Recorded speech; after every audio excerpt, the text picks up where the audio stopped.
What's going on, everybody? Welcome to Get Bucked, episode 22. I'm your host, Ryan, and as usual, joined by my co-host, Jackson. Jackson, a long time no see. It's been about 40 minutes since we wrapped up Big Hoof Energy, but we got the Gulfstream Park Turf Pick 3. How you doing? Still good? Still good. Little turfway, little turf pick 3 action too, so things are good. This looks like a pretty fun sequence, I thought. I thought all 3 races were pretty tough. I mean, if you're right in this sequence, I think you're going to get paid pretty well. Absolutely. I mean, this is one of two. I guess, Santa Anita also offers the Turf Pick 3. Yeah. So with that counting as one bet and the Coast to Coast Pick 5, those are the two best bets in racing. No CAW play, low 15% takeout, so friendly to the players. Just all around great. And obviously, Jackson, you love playing it. I love participating, primarily probably in the Coast to Coast Pick 5, but you're pretty good at that too, as you had a nice hit over the weekend. So hopefully we can run it back and get a nice Turf Pick 3 score. We won't be too long here. We're just going to go through the sequence, starting with race number 4. I'm going to throw our – oh, man, might have messed part of this up, but we're going to find out. Race number 4 picks are up on the screen. Mine picks are not up on the screen. So here's what we're going to do. We're throwing the full pick 3 tickets up, and we're just going to walk it through as we go. So race number 4, first leg of the sequence, I am going 4, 10, 11, and Jackson is going 1, 3, 5. So we're going to start with the horse on the rail that's gearing up for Joe Bravo in the saddle for Rusty Arnold. What'd you like here on this one? Yeah, I'm glad we're on the same page in this race. We have 3 completely different horses, and I backed up with 2 others, I think, and I don't think I'd have any of the 3 you have. So we're kind of all over the place. There we go. Look, in these mile maiden races, especially on these turf maiden races, especially going the 1 mile here with the short run of the turn, it's a big advantage to be drawn inside. And I think some of the more likely winners are kind of stuck towards the outside. So I wanted to give a bigger look to these horses drawn towards the rail. I think gearing up is 8-1, if I remember correctly, on the morning line. And I was able to watch some of his workouts on the turf. I believe it was prior to the debut. He looked pretty good. He looked like he was striding out nice. Looks like one that's going to really appreciate getting the turf. And his debut was fine. He totally got shut off at the start. He lost a lot of ground, came around the turn, and he was, they panned to the turn. You don't even see he was that far back, and all of a sudden he's there, and then you don't see him again, and then he's finishing at the wire. Big, strong finish there. I think he's one that's going to really appreciate getting to more distance, and he should try to be more forwardly placed. I think he's going to get a good inside trip. I don't think he'll be coming from last again, and especially with horses from this barn typically improve second time out. So I expect a good effort out of him. Yeah, and worth mentioning, they tried to enter this one on the turf first time out, but it got rained off or taken off for whatever reason. So, getting to try the surface that was initially the plan, certainly a good look there. I'll go to mine real quick. Number 4 in between your next 2 picks. I am going with Misty Memories as one of my top picks. First-time shipper for Brendan Walsh. I love this move that he does. I love to see Luis Saez get on board. They're not a super common pairing, but they've had success when they do. Saez has had a really strong meet down here in the winter. Brendan Walsh also has sent out some really live runners. This one gets first-time Lasix for the States debut as a 3-year-old colt here. Obviously bred for the turf. Kodiak on top, and then an Irish mare on the bottom side. So should love the ground. It's probably just a question of if he needs one coming in, but seeing those pretty solid 5 furlong drills and pretty consistently as well definitely gives me some confidence coming into this. I'm excited to see how this one runs. I don't have the morning lines in front of me. These PPs are a little outdated, so that's on me. What are they? 1 second. I have them. Just to add to what this would be the one horse I might end up including. I was trying to find some workout videos. I was trying to find anything. There weren't anything available. With these connections, you got to respect them. So when the workout reports do finally come out, if I'm seeing something I like, I'll probably throw him on a couple tickets. He's 8-1 morning line. So if it comes down from that, he's probably pretty live. Should be. Let's go right to the inside. Calling on Heaven, one of the other horses you chose. Yeah, another one that's making his second start and bit of a layoff to deal with. But I thought the first race was pretty encouraging. That was a decent field. He got a good forward position. And it was kind of grindy, kind of even running style that I'd like to see from sprinters that are supposed to stretch out, which he's finally doing today. Another one I'd kind of like to see the workout reports to see how he'll handle the turf. Wasn't able to find any videos, but I thought he ran well. He ran evenly, galloped out really strong. Another one that should appreciate more ground and drawn well on the inside. So should get a pretty good trip. Yeah, should get a good trip. And then we'll go out to me for the next one. Then we'll swing it back in. I'm going to the number 10. It's going to be Excite for Bill Mott, Joe Rosario, excuse me. This one debuted going long on turf, first time out with Alvarado aboard that day. I want to say I bet him. I'm not positive though, but either way, that was a great showing. First time out for Bill Mott, who really doesn't, aim to win first time. Drew post 12 of 12 going the mile and a 16th. So, had a little bit of time to get over. Managed to actually get to the rail that day under Alvarado as they turned for home and just didn't really have enough. But again, first time starter. I'm looking for a big jump up. Second time out. First time Lasix for Bill Mott is a 20% win angle for him. So I like that. You get Rosario. He's strong at finishing. He just has to avoid the traffic, which he sometimes naturally finds. So, if we can avoid some traffic and he can finish up, then I'll have all the confidence in the world. But I love what I saw first time out. Typically, I'm not a big Spitestown guy going 2 turns on turf, but, I'm going to trust Bill Mott on this more than I'll trust myself. Battle Drum, the number 5, your third horse in the first leg here. Yeah, I thought he was worth another shot here. He just did not get a good trip last time. That came in December, and he didn't break, kind of got squeezed a little bit, so it goes out of position. Kind of try to rush up, was really wide both terms, made a big move on the turn, got in contention, just kind of flattened out. So kind of an okay effort, but the one at Keeneland was really good. So if he runs back to that race, he's pretty live in here. He's a little short in the more line. I think he's 6-1, but I think if he can be more aggressive with Johnny B in the irons, get forwardly placed, I don't see why he can't come running with one of his better efforts. Absolutely should be a big threat there.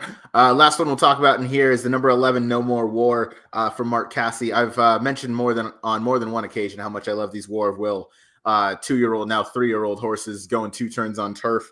They're just an automatic kind of ad for me with the way that they've been running. This one just seems to have improved start 1 to start 2. Got up on turf. Going to cut back half a furlong to the flat mile here, but gets a maybe slight rider upgrade with Castellano in the saddle over Edwin Gonzalez here, but no shot against Edwin. Castellano is a go-to for Mark Cassie in a lot of situations once this championship meet kind of gets rolling. So I like this one to come on back. I know he's got an outside post, same with Excite. So they both have that to overcome, but I think these guys have the closing kick, and they've proved that, that closing kick can definitely be used to their advantage. So I'm just hoping that we get a little bit of pace in front of us to chase, and I'm hoping they save enough ground to make it useful. He was the one I probably would have had as an A if he was drawn better. He ran really well last time. He had a lot of subtle trouble where he just kind of had little instances where if things went a little bit better, he probably would have won that race. It's just a tough post to deal with.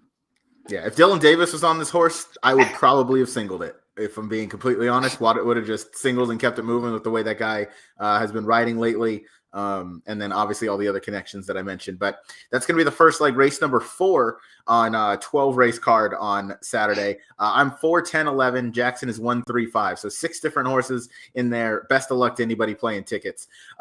We got to go down all the way as Jackson goes for a bit of a stroll here. But real quick to talk about in race number 8. It's not a turf race. We're just scanning through here. This is my play of Saturday. XY Prime in this maiden race. I love everything about this horse. Jackson, you're just coming back. I'm on race number 8 right now. I just had to swing by on our way. XY Prime is a horse that I love. Jorge Delgado is definitely capable of winning first time out. There don't seem to be any world beaters in here. This horse has been working really sharp, and then in that 4 furlong kind of maintenance drill leading up here.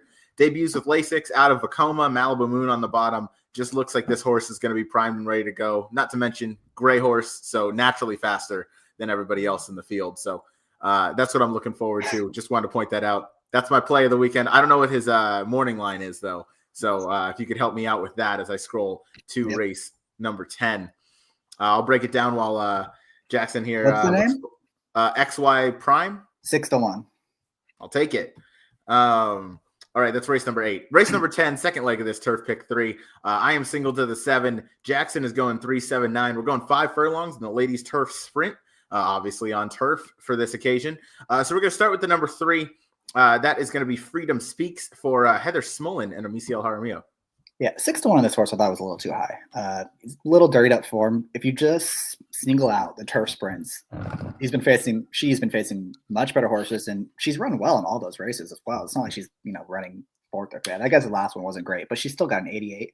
That's kind of in the ballpark of what it's going to take to win this race. So I wanted to throw on her ticket. I know the connections are a little chilly at this meet. But with this rider taking the irons, Romeo is usually pretty aggressive. I'm sure she'll be put into the race, and I wanted to give her a chance to get the job done. She's drawn well, especially compared to the other horses that have legit chances in the race.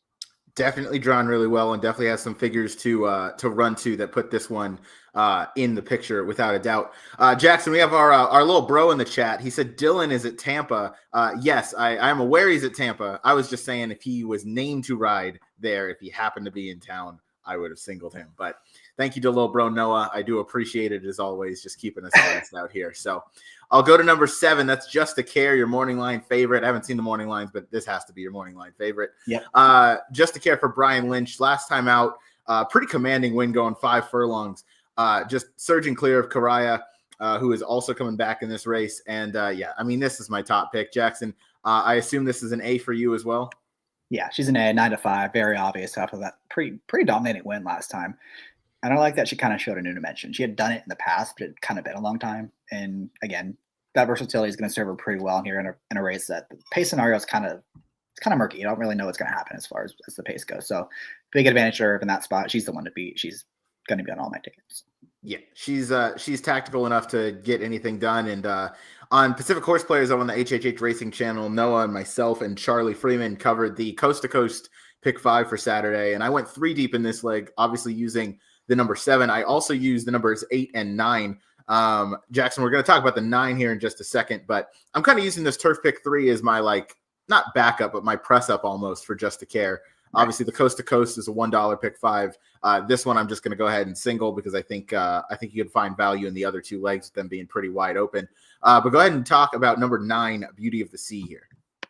Yeah, tough draw for this one. 4-1 the morning line. Very quick. Loves this track, obviously, in the money, all 3 starts. Just one that makes a lot of sense on numbers. It's just the post. If she had a better post, she was drawn more towards the inside. I would probably just use her in the 3 only and try to beat that 7. But just because she's kind of hung out there, I don't know what kind of trip she's going to get. So, she has some numbers to run back to that are pretty good, and she just seems like she's a must use because her best races are definitely good enough to win this.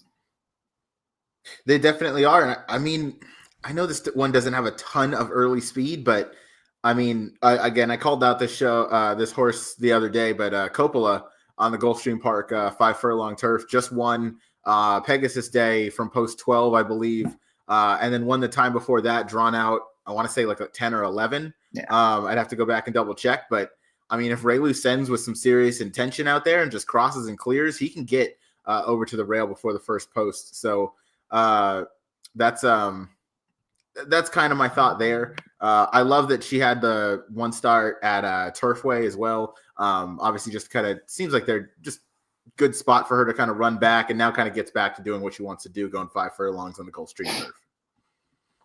Real quick, check in with the comments. Jackson, any worry that she's only run twice since August, not as good as she used to be, or better on turf? Who I believe she's definitely better on turf. Yeah, I think he's talking about the 9. She's definitely better on turf. I don't have any doubts about that. And she's a lot more forward typically on the grass too, so I think that'll be to her advantage.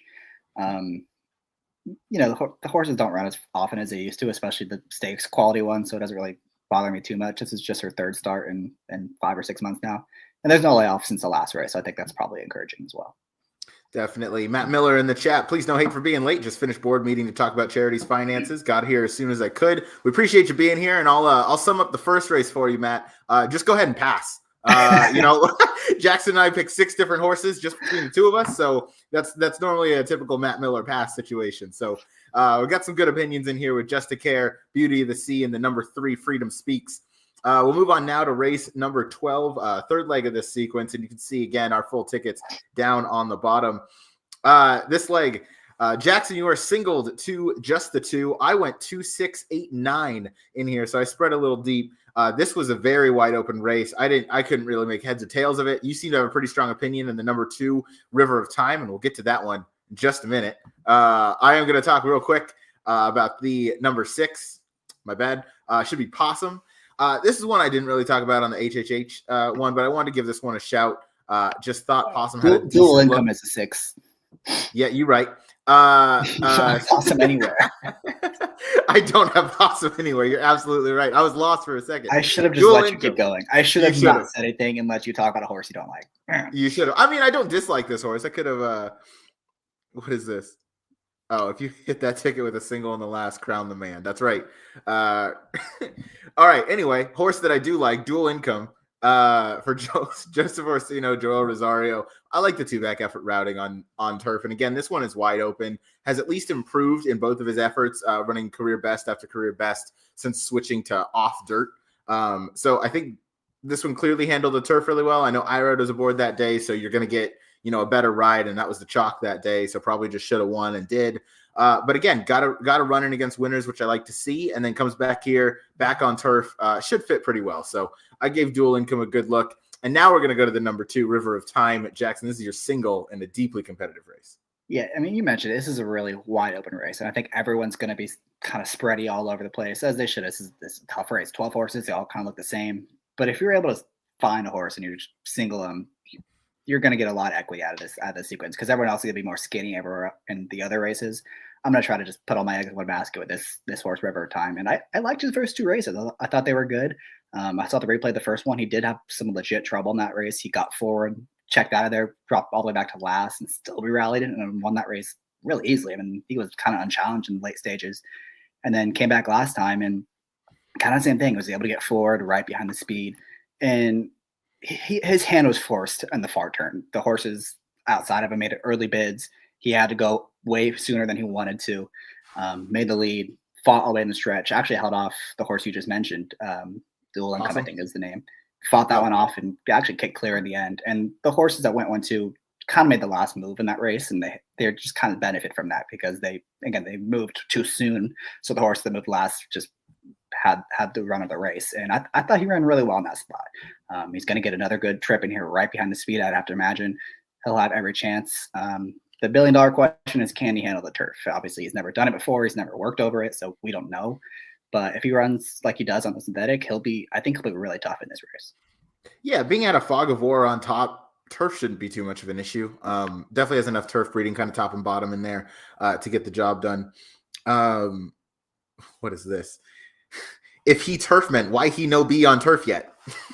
This from Noah Maher, the college student. Just wondering, because I like to. Didn't he just apply for a job to be a writer?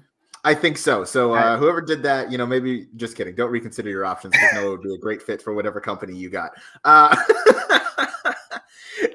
So that's the number 2, River of Time. I echo everything you said. I like this horse. He should sit a good trip. First time on turf, Spats doesn't have the strongest numbers as a turf trainer. Obviously, you see the 0-15 first on turf, but just kind of low percentages with this synth to turf switch and just turf in general. So I didn't want to have this one as a lone A, but definitely a horse that I wanted to include on my ticket. I just thought the 7 to me was a more likely winner. That's talking about Just a Care, as Noah's going off in our comment section right now. Last couple that we'll talk about, not Possum, is the number 8, Sell It. This is the old Jackson Muniz double buyer top angle. Should move forward, so we'll see. Got the win technically routing on the Gulfstream turf 2-back going 7.5. Out of McKinsey, out of the Factor Mare on the bottom side, gets second time Lasix here. Should be decent. I mean, I'm going to give this one a look. Absolutely. D'Angelo and Castellano, again, combo that I trust pretty well. Trust them enough. And then the last one, number 9, for my guy, Miguel Vasquez, who I love betting at Gulfstream Park. Obviously, the numbers dip a little bit in the championship meet as the competition gets tough, but I love this guy at some prices. He's capable of some really good rides, time in and time out. And you can see that he won on this runner last time out just by a neck, but did it over 10-1 with Win With Faith. And this is another Ron Spatz horse. This one just does have some turf form that I can look back to. So I'm hoping for an improvement, second off the little layoff, but getting to have his 3rd try now on turf. Clearly enjoyed going the 2 turns. I think he just met some good competition last time out, and now gets a chance to run against winners for the first time, but I think definitely deserves a look. He's just going to have to work out a trip from that kind of marooned post out in post number 9.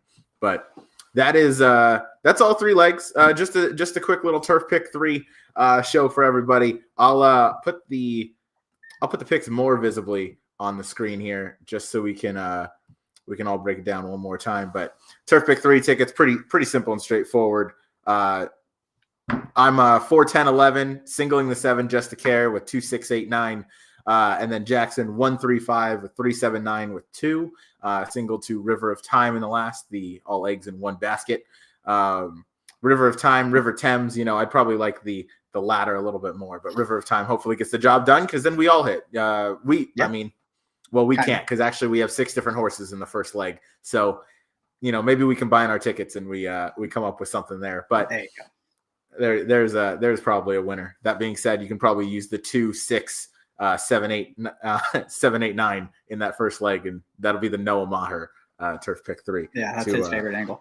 Exactly. It's the fade the hosts angle. So that was a pretty quick, easy show. Just Gulfstream Park turf pick 3 for this Saturday. Good luck to everybody. Play the coast to coast pick 5. Play the late double at Santa Anita. Play the late pick 3 at Santa Anita. Play the turf pick 3s at Gulfstream Park and Santa Anita. Those are the best bets in racing. You don't have the computers messing up, your wagers and your ROIs and your returns and everything like that. So hit those bets this weekend, and we got Matt Miller in here. Punch those tickets, skinny them up a bit, and punch them again. Skinny up one more time and punch them again.